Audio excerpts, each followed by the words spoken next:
Now this is the explanation of the combination of element in AC circuit.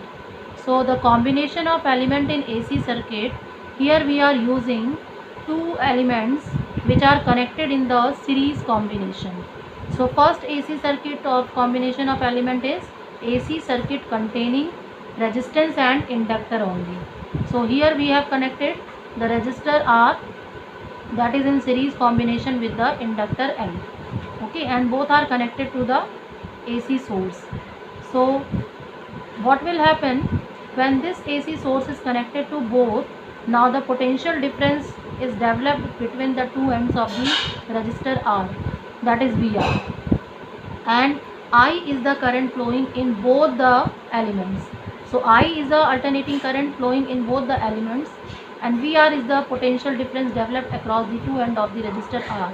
Similarly, the potential difference, or you can say the induced EMF, developed across the two ends of the inductor also, that is VL.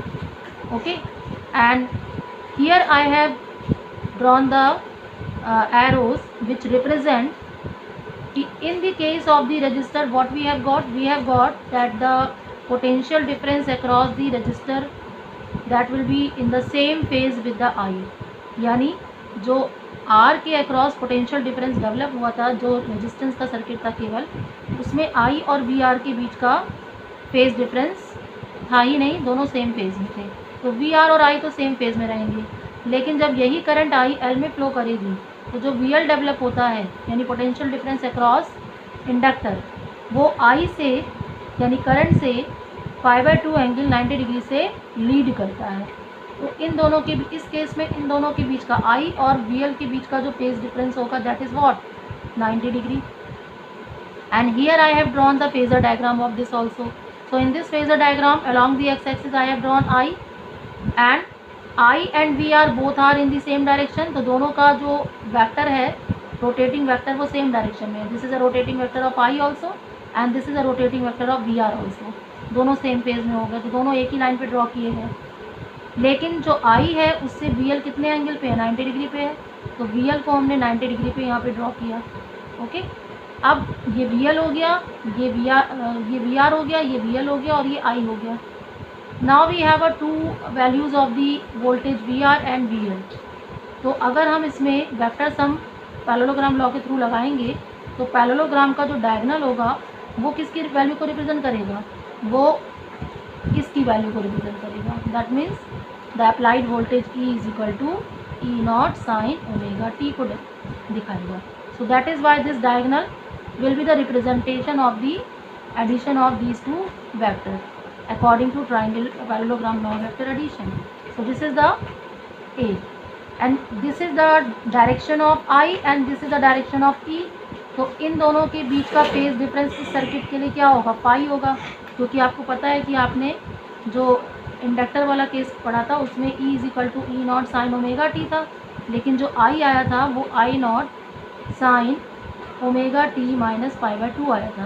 तो इसका मतलब E और I के बीच का phase difference तो इतना होगा ही. तो that is why this phi is the representation of this π/2, यानी phase difference between I and E in this circuit. So VR is equal to IR, voltage across R. VL is equal to IXL, that is a voltage across L. Now by the parallelogram law of vector addition in this triangle, E is equal to VR vector plus VL vector, though they are not vector but they are following this law.